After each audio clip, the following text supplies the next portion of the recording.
नादिर कबूल साहब का बहुत शुक्रिया कि मुझे उन्होंने आपके सामने बोलने का मौका दिया। अल्लाह इनको जज़ाए खैर दे। और इनकी अब ये तो कंपनी की मशहूरी के लिए था और इनकी बयान पर मैंने फ़ौरन लब्बैक कहा। इन्होंने कहा कि भाई मुफ्ती साहब लियारी में बयान कर रहे हैं। मैंने कहा आपका तारुफ? उन्होंने कहा नादिर बलोच। वो नोटिस भेज रहा है, फ़ौरन जा रहे हो?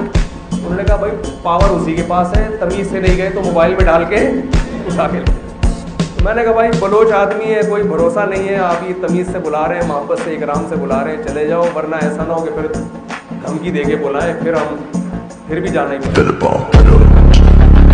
अस्सलाम वालेकुम नादरीन, मैं हूं आपका मेज़बान अब्दुल वहाब और आप देख रहे हैं कैची न्यूज़। आज हम मुलाकात कराने वाले हैं एक ऐसे नौजवान सियासतदान से। आला शाहाना लाइफ स्टाइल है, महंगी घड़ियां हैं और आला किस्म की गाड़ियां रखते हैं। ये कैसे अपने शाहाना लाइफ स्टाइल को छोड़ के सियासत के अंदर आए, इनसे आज हम गुफ्तगू करेंगे और आपको भी दिखाते हैं। अस्सलाम वालेकुम। वालेकुम सलाम, कैसे आप? अल्हम्दुलिल्लाह सर, बहुत बहुत शुक्रिया। आपने हमें शाहाना लाइफ स्टाइल था, आपने वो छोड़ के सियासत के अंदर आप क्यों आए? अभी भी अल्लाह का शुक्र है, शाहाना लाइफ स्टाइल है।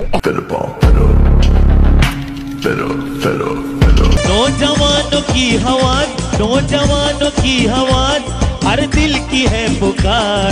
नादिर का बोल, हमारा नादिर का बोल। कई पे लीडर मकारी को जाते, मातरा लूटना